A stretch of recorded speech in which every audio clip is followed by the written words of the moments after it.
attitude toward different religions.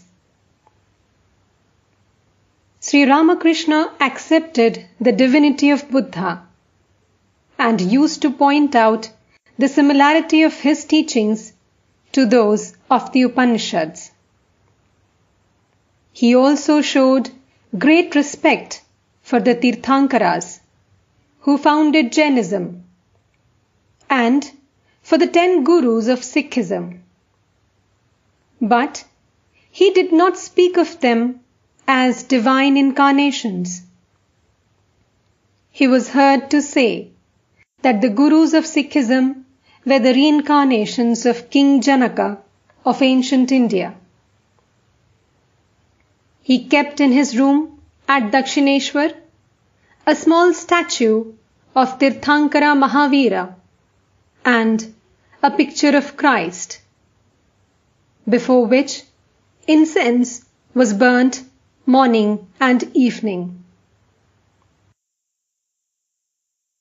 Without being formally initiated into their doctrines, Sri Ramakrishna thus realized the ideals of religions other than Hinduism. He did not need to follow any doctrine. All barriers were removed by his overwhelming love of God. So, he became a master who could speak with authority regarding the ideas and ideals of the various religions of the world. I have practiced, said he, all religions, Hinduism, Islam, Christianity, and I have also followed the paths of the different Hindu sects. I have found that it is the same God toward whom all are directing their steps, though along different paths. You must try all beliefs and traverse all the different ways once. Wherever I look, I see men quarreling in the name of religion. Hindus, Mohammedans, Brahmos, Vaishnavas and the rest.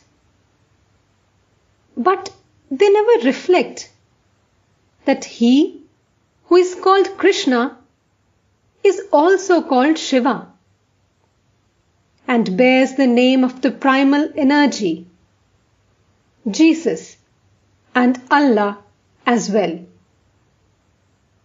The same Rama with 1,000 names. A lake has several ghats.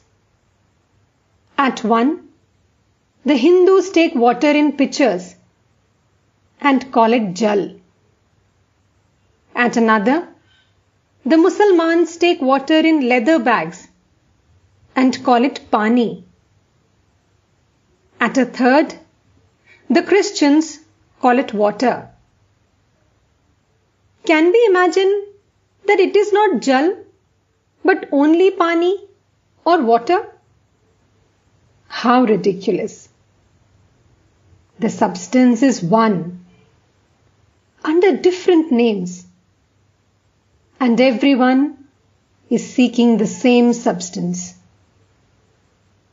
Only climate, temperament, and name create differences. Let each man follow his own path. If he sincerely and ardently wishes to know God, peace be unto him. He will surely realize him.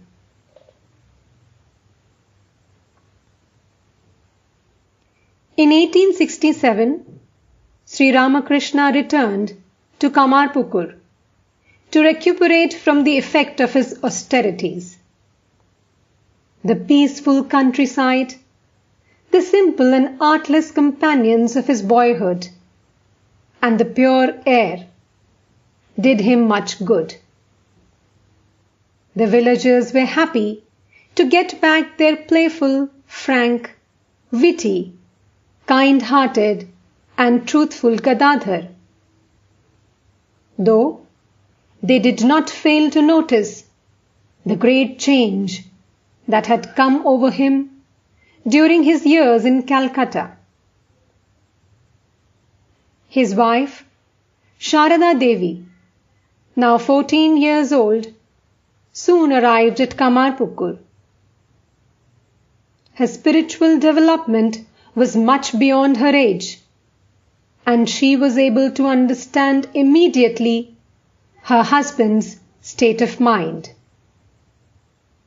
She became eager to learn from him about God and to live with him as his attendant.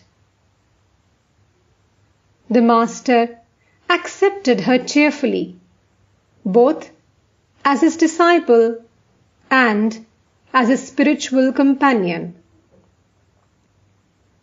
Referring to the experiences of these days, she once said, "I used to feel always as if a pitcher full of bliss were placed in my heart. The joy was indescribable.